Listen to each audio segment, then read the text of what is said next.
E para falar sobre isso, sobre esse decreto de intervenção federal na segurança pública do Rio de Janeiro, eu recebo aqui no estúdio a professora Jaqueline Muniz, que é do Departamento de Segurança Pública da UF, a Universidade Federal Fluminense. Qual a expectativa dessa mudança do comando da segurança pública do Rio de Janeiro?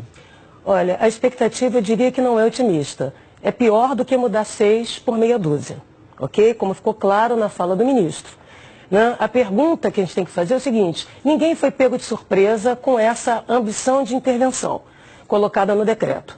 Primeiro que o Rio de Janeiro, desde 1992, com a ECO 92, vem experimentando formas diretas e indiretas de intervenção das Forças Armadas na segurança pública. Então, isso não é uma novidade. Segundo ponto que é importante chamar, para a gente usar uma imagem do Carnaval, é que a operação de GLO na Rocinha, no Salgueiro e antes disso na Maré, serviram como uma espécie de ensaio técnico em que ninguém mostrou quais foram os quesitos e as notas que retiraram.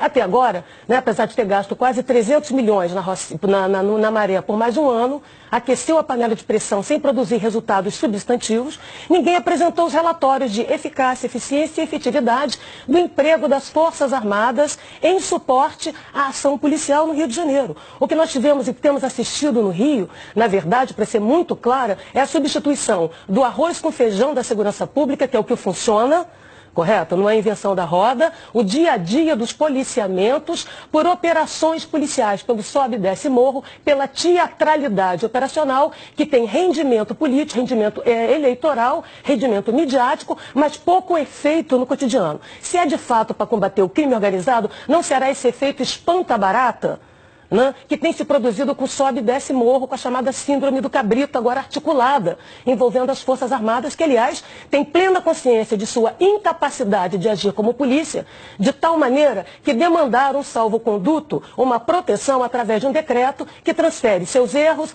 suas violações, para a justiça militar. A senhora acredita que agora, como o jogo vai mudar?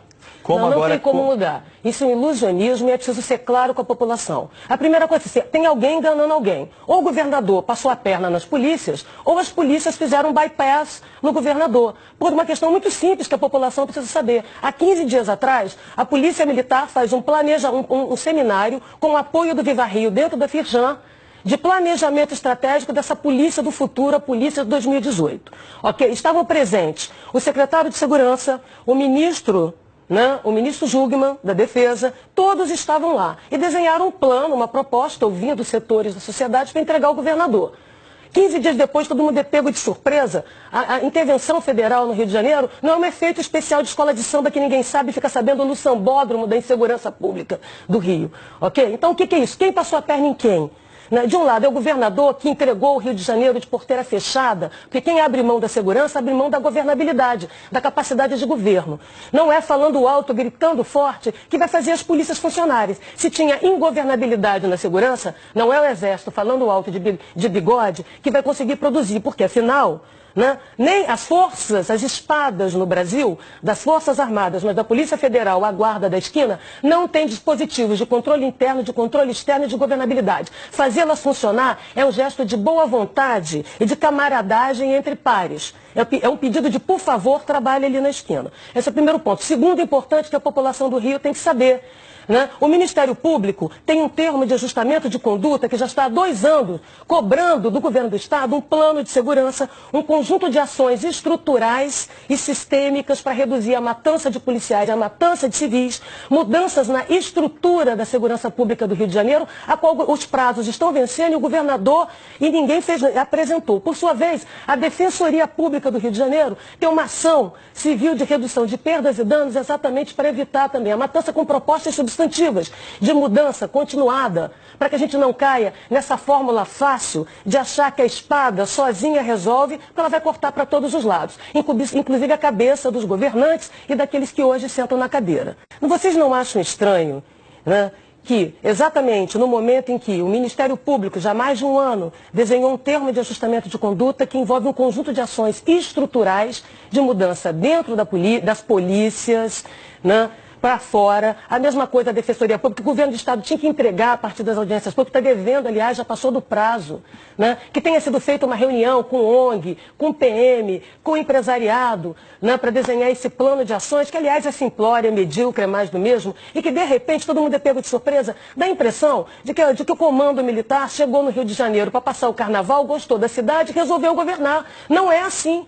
Tem uma articulação política por trás, sim. E se é mesmo para combater o chamado crime organizado, como metástase, não existe crime organizado que não tenha chancela, conivência e conveniência de setores do Estado, de setores do governo. Afinal, é através do dinheiro do crime que se faz caixa 2 de campanha. E que crime é esse? Através das mercadorias ilegais, que vai da banda larga às drogas. Mas voltando ao ponto do Rio de Janeiro, por que a Polícia Civil foi intencionalmente sucateada no seu trabalho de inteligência, no seu sistema de dados, nas suas equipes de investigação e na atividade de perícia? Porque, pelo que eu saiba, e que o mundo saiba em termos de pesquisa, do que funciona e do que não funciona, é atividade discreta e não barulhenta, espetacular, né, de investigação e inteligência que consegue desbaratar economias criminosas. Então, só para fechar, é mesmo para combater o crime organizado? Eu queria saber, e aí eu vou citar alguns pesquisadores, por exemplo, a Camila Dias tem insistido, como muitos outros pesquisadores, né, da unidade de comando do PCC. Quem tem um governo criminoso, unidade de comando em todo o país, se chama PCC. Alguma coisa está sendo feita em São Paulo, já que é um governo criminoso com unidade de comando? Porque no Rio de Janeiro são franquias ocupacionais,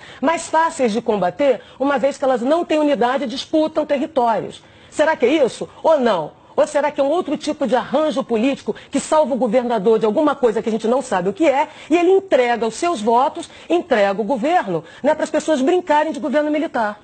Primeiro, eles dizem que tem integração, quando a gente sabe que na prática não há. A primeira coisa é que não temos mecanismos de governabilidade das polícias no Brasil, não é apenas no Rio de Janeiro. 2, os dados aqui são tratados como questões pessoais, intransferíveis e ambulantes. Ou seja, não se produz inteligência, e sim disse-me-disse fofoca de um contra o outro, ok? E mais grave que isso, tem agora uma intervenção, então do limão à limonada. Tem um governo militar, porque o governo militar de ocupação com retórica da paz foi o PP que foi sabotado por dentro. Agora sobra, de novo, a lógica da teatralidade do confronto. Fechando, então, se tem uma intervenção, porque o Rio de Janeiro está ingovernável, se é essa retórica que se quer fazer acreditar, é fundamental que se tenha uma auditoria imediata na Polícia Militar para saber em que estado ela está e foi precarizada, em que estado o interventor vai entregar, o mesmo na Polícia Civil, o mesmo no Corpo de Bombeiros, o mesmo no sistema prisional. Mas é necessário, né, observação externa e internacional. Isso não é brincadeira. Aqui ninguém presta contas. Cadê os relatórios, né, da Operação do Salgueiro, da operação na Rocinha? Cadê a prestação de contas? O sucesso aqui tem a ver com a manipulação de dados. Como é que você diz que está seguro quando você esconde a informação e produz autocensura? Isto não é produzir segurança pública. Agora, o que eu quero fechar é dizendo que muita gente vai ganhar com isso. O crime organizado agradece, o PCC agradece, os falsos profetas da segurança pública agradecem e os mercadores da proteção. Estamos diante de uma temporada de abertura das chantagens corporativas e das negociatas da segurança. Que Deus nos proteja, porque ele está ainda no Rio de Janeiro.